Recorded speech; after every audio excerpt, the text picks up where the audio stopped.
Mes frères et sœurs, bienvenue. Cette histoire est une histoire réelle, racontée par un raqi tunisien. Le faqih Abd al-Majid dit qu'il avait plusieurs rencontres avec les djinns, mais cette rencontre reste l'une des rencontres les plus effrayantes. Avant de commencer, merci de laisser un like sur la vidéo et de s'abonner à la chaîne. Et n'oubliez pas de consulter notre page Patreon. Premièrement, j'aimerais préciser que j'ai préparé cette vidéo afin de présenter les expériences de ces personnes avec les djinns. Notre Coran et notre prophète Mohammed sallallahu alayhi wa sallam ont parlé des djinns.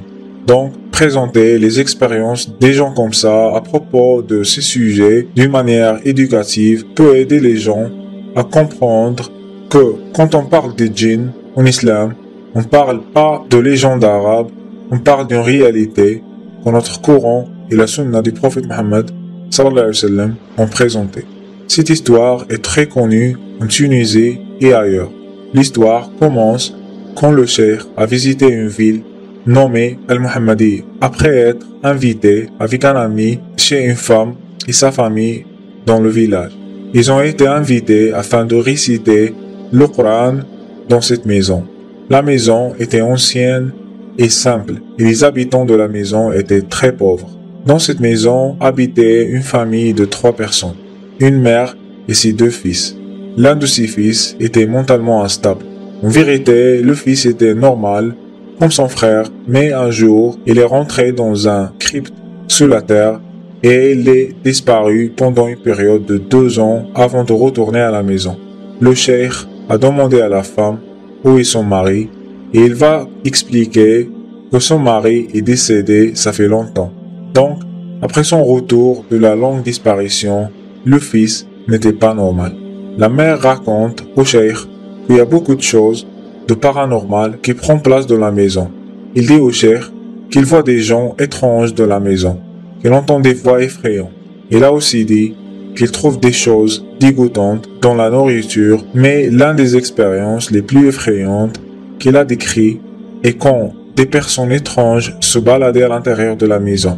Ce qui est plus bizarre, c'est que seule la partie haute des corps de ces personnes était visible. Le deuxième fils a aussi dit au cheikh qu'il a eu une expérience très bizarre. En fait, le fils a manqué un don. Il raconte au cheikh qu'il a perdu son don de la manière suivante. Un jour, il était en train de prier dans une chambre. Quand il a quitté la chambre, il a vu un chat noir, effrayant, assis dans une position bizarre. Le fils, effrayé, a pris un bâton et a doucement tapé le chat pour voir comment le chat va réagir, s'il va bouger ou non, etc. Il dit que le chat a tourné sa tête et a dit quelque chose dans une langue étrange et a quitté la chambre complètement. Après ça, le fils retourne à sa maison et dort. Il dit « J'ai eu un rêve dans lequel j'étais en train de prier. Quand j'ai fini ma prière, j'ai vu un homme souple et géant, avec les mains très très longues. Il m'a tapé avec son bâton. Il m'a dit « Pourquoi tu m'as tapé avec ton bâton ?» Quand je me suis réveillé, j'avais mal à ma bouche et j'ai constaté que j'ai perdu un don. Le fils aussi raconte qu'un jour, quand il était dans son lit, à l'intérieur de sa chambre, il a entendu quelqu'un l'appeler par son nom et simultanément frapper à la porte. Il dit « J'ai évité d'ouvrir la porte, mais les frappes ont continué. » La voix continua d'augmenter et l'intensité des frappes augmenta. Finalement, j'ai décidé d'ouvrir la porte, mais j'étais choqué car je n'ai trouvé aucune personne devant la porte. Alors, j'ai fermé la porte, monté sur mon lit et, après quelques minutes, les frappes ont commencé et la voix a augmenté. Mais j'ai remarqué que les frappes venaient du placard. J'ai décidé d'ouvrir le placard. J'ai trouvé un homme pâle, sans cheveux, qui peut à peine respirer. L'homme a sorti du placard en marchant sur ses mains et ses pieds, jusqu'à ce qu'il a quitté la chambre. Le fils dit « J'étais choqué et j'ai pas pu dormir pendant des heures. » Donc, après avoir entendu ça, le cheikh et son ami ont décidé de commencer à lire le Coran. Une fois ils ont commencé à lire le Coran, l'électricité va se couper. Ils commencent à sentir et entendre les mouvements d'autres personnes à l'intérieur de la maison. Les cheikhs continuent à lire le Coran. L'électricité et la lumière retournent. Tout le monde était choqué après voir des traces de pieds sales sur tous les murs. Choqués, les cheikhs continuent à lire le Coran et le même scénario prend place, plusieurs fois. Avant de continuer, je vous prie de consulter notre page Patreon et choisir une subscription afin d'avoir accès au contenu plus long qu'on va pas poster ici sur YouTube. Merci beaucoup. Le cheikh dit à la femme de sortir de la maison et aller dormir chez les voisins. Les cheikhs décident de quitter la maison et retourner demain pour continuer à lire le Coran. Le jour après, ils retournent et commencent à lire le Coran.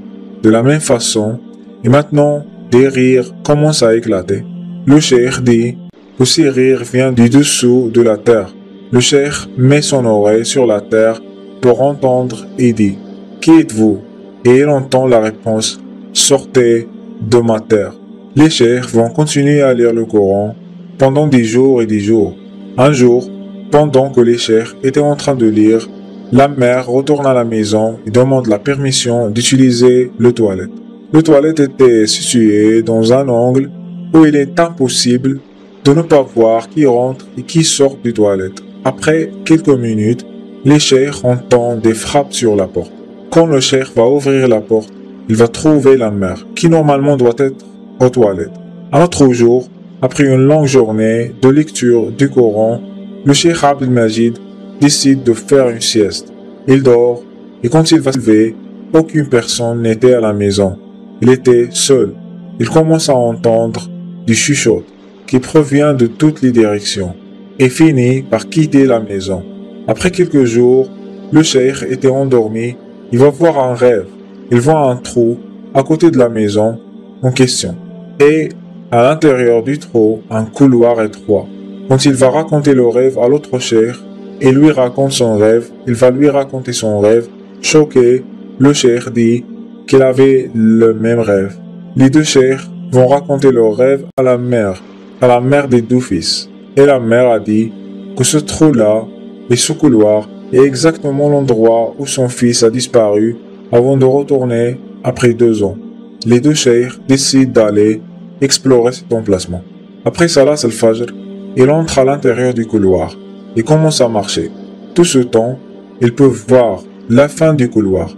Après 10 minutes, il arrive à la fin. Normalement, 10 minutes après Salat al-Fajr, il ne faut pas que ce soit la nuit de l'autre côté. Mais ils vont être choqués quand ils vont sortir du couloir. Ils vont trouver le désert et la nuit. Ils vont essayer d'explorer l'entourage pendant quelques minutes. Et puis ils vont essayer de retourner au couloir. Mais l'ouverture était fermée. Ils essayent de l'ouvrir, mais en vain. Une source de lumière apparaît dans l'horizon. Donc ils décident de suivre cette lumière. Ils marchent, et ils marchent, et ils marchent pendant une longue durée. Il semblait que la source de la lumière est très éloignée, et elle reste très loin, même si ils continuent de marcher. Soudainement, la source de lumière semble proche. Quand il arrive à la source, il voit des gens sans vêtements en train de danser autour d'un grand feu. Le cheikh a remarqué que ces gens-là n'ont pas d'ombre. L'un d'eux va inviter les cheikhs à s'asseoir. L'un des cheikhs va dire Bismillah et toutes ces personnes vont disparaître dans un instant. Soudainement, devant les cheikhs apparaît un homme, physiquement fort, avec une couronne de bois sur sa tête. Il a dit au cheikh, « Pourquoi êtes-vous là? Savez-vous que cet endroit est interdit aux êtres humains ?» Les deux cheikhs vont expliquer pourquoi et comment ils ont arrivé au désert. L'homme dit, « Vous pouvez retourner d'où vous avez venu.